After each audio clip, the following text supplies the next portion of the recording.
안녕하세요. 여기는 꿈 다시 보기 채널입니다. 오늘은 50대 직장인 여성의 꿈을 다룹니다. 백인 남성 지휘자가 등장하는 꿈입니다. 꿈으로 들어가겠습니다. 제목, 검은 양복을 입은 나이든 지휘자를 보다. 무대 위에 흰머리의 남성이 팔을 들고 서 있다. 60대 이상의 백인 남성이고 나이가 들어 보이며 검은 양복을 입고 있다. 오케스트라의 지휘자라는 생각이 든다. 지휘자와 마주한 악단이 있는데 보이지는 않는다. 지휘자의 뒤편은 어둡다. 저희의 상상에서 꿈을 펼칩니다.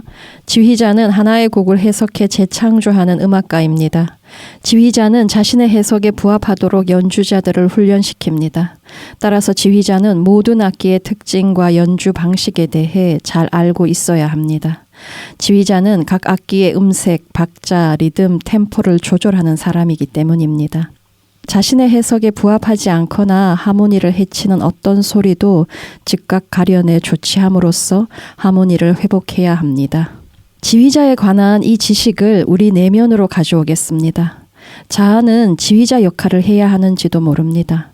자각하든 그렇지 못하든 우리 내면에는 여러 소리들이 존재하기 때문입니다.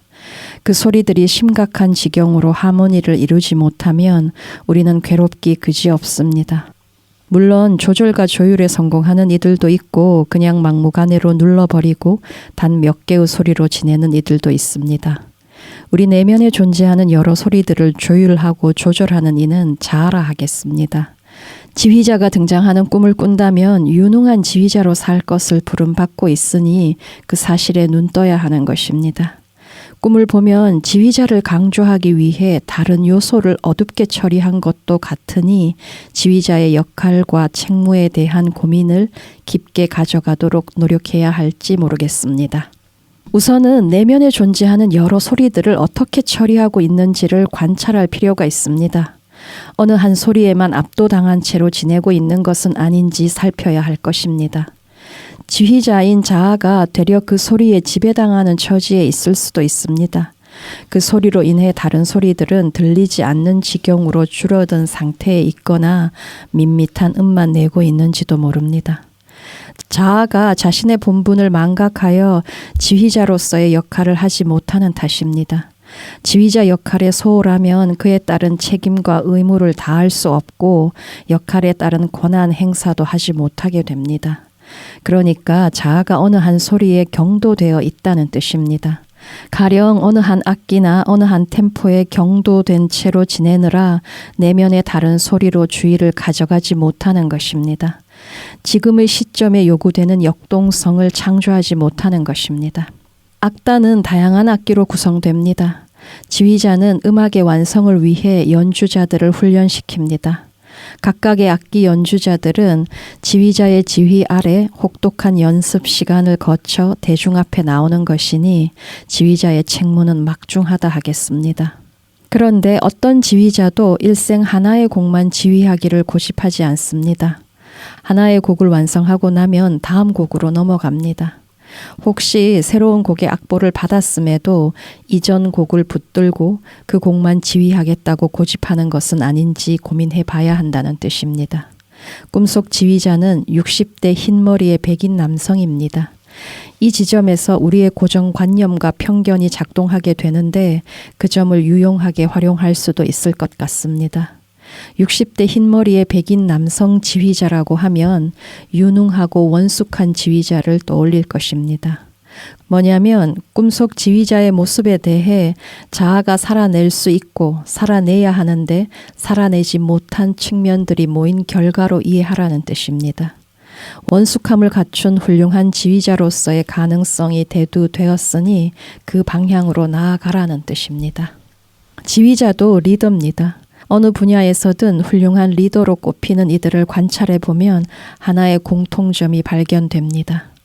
특정 개인을 편애하거나 소외시키지 않으며 어느 한 의견에 매몰되는 것을 극도로 경계합니다.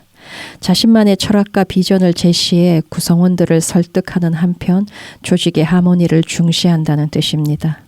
그 부분에서 능력을 보여주지 못하는 이상 유능한 리더로 평가되기 어렵습니다.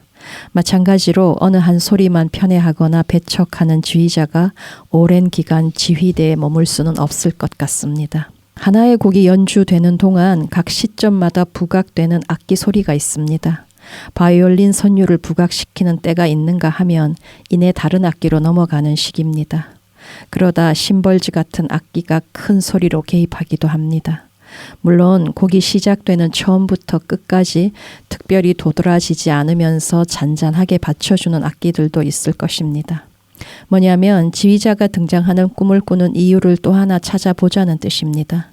꿈꾸니가 처해 있는 현 시점을 감안할 때 특별히 부각되어야 하는 소리가 있는데 그 소리가 부각되지 않고 있다는 뜻입니다. 자아라는 지휘자가 그 소리를 연습시키거나 훈련시키지 않았기 때문입니다. 이미 새로운 곡을 받아서 새로운 해석이 필요함에도 새로운 해석을 내놓지 못하고 있거나 새로운 해석을 해놓고도 막상 연습에 들어가자 이전 곡에서 부각시키던 그 악기, 그 소리에 집착하고 있다는 뜻입니다. 혹은 그 소리의 강력함이 지휘자의 조절과 통제를 벗어나 튀는 일을 반복하는지도 모릅니다. 그러나 하모니를 해치는 튀는 소리들을 포착해 조화에 기여하도록 훈련시킬 의무는 지휘자에게 있습니다. 꿈이 건네는 과제는 그것입니다. 지휘자로서의 본분을 깨닫고 책무를 다하라는 뜻입니다. 현 시점에서 부각시켜야 할 소리는 무엇인지를 찾아내 정리하고 음색과 박자, 리듬과 템포 등을 결정해야 합니다. 꿈을 오래 보아온 이로써 여성 내면의 여러 소리들 중에 제대로 부각될 기회를 갖지 못한 소리를 짐작해 보자면 그것은 외로움과 고독에 관련된 소리일 가능성이 크다는 것입니다. 우리들이 가장 두려워하는 영역이기 때문입니다. 하여 대개 자아는 외로움이나 고독에 관련된 소리들, 외로움과 고독 속에 있으라고 독려하는 소리들을 배척하고 소외시킵니다. 하여 여정은 끊임없는 지체 현상으로 어찌할 바를 모르게 되는 것입니다. 자아라는 지휘자가 자주 하는 또 다른 실수가 있습니다. 탓과 관련된 소리를 키운다는 것입니다.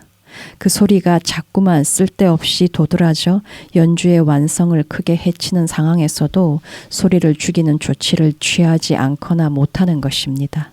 질 낮은 밋밋한 연주로 흐르는 이유는 그 소리가 다른 소리를 방해하기 때문입니다. 자아가 지휘자라는 사실을 망각한 상태에 있거나 지휘자로서의 책무를 소홀히 하기 때문일지 모릅니다. 방해하는 그 소리를 향해 지금은 소리를 낼 때가 아니니 잠자코 있으라고 지시할 수 있어야 합니다. 지휘자의 특성이 해석하는 사람, 그리고 조율하는 사람, 리더 이렇게 생각을 하니까 되게 김어준 같다는 생각이 들어요. 우리가 최근에 뭐 유시민, 강호동, 뭐 유재석, 김어준 이런 유명인들이 여성들 꿈에 자주 나온다 이런 얘기를 했을 때 그들의 각각의 리더십이 있는데 김어준의 특성이 되게 지휘자 같다. 딱 포인트 줄 때 포인트 주고 딱 주목시키고. 저는 김어준 꿈은 몇 번 꿔봤는데 지휘자 꿈은 한 번도 안 꿔봤거든요. 그 차이는 뭘까 생각을 해보면 내가 원하는 그 영역이라고 해야 되나? 그런 게 좀 다를 수도 있겠고, 내가 원하는 힘의 방식이나 뭐 내가 지금 추구하는 게 좀 영역이 다를 수 있겠고, 또 하나는 이 60대 백인 남성 지휘자가 나랑 거리감도 있지만 오히려 좀 백지 같다? 그래서 내가 그걸 살아내고자 할 때 내 색깔을 입히기가 좀 더 수월할 것 같다. 그 힘을 살아내는 거에 있어서 내 상상의 여지가 좀 더 있다. 이렇게 생각해 봐도 될 것 같아요. 선생님이 김어준을 언급했으니까 김어준 꿈을 꾸는 여성이 있을 것이고 또 지휘자가 나오는 꿈을 꾸는 여성이 있을 텐데 그 둘의 차이가 뭘까? 이런 질문을 해보면 김어준 꿈을 꾼다면 내 안에서 부각되어야 하는 소리를 알려주는 느낌이 있는 거죠. 반면에 지휘자 꿈을 꾼다고 하면 이미 자아가, 꿈꾸니가 자신이 부각시키고 싶은 소리가 뭔지는 알고 있다는 거죠. 근데 이제 그거를 부각시키는 것에 있어서 어떤 저항을 느끼는 거지. 그게 이제 외부로부터 어떤 저항이 온다고 생각할 수도 있고 자기 내면에서도 이렇게 단단하게 다져지지 않았기 때문에 뭔가 불안이 가동될 수도 있고 그런 차이가 있는 거죠. 네, 오늘 얘기는 여기서 마치고 다음 시간에 다른 이미지로 찾아오겠습니다. 감사합니다.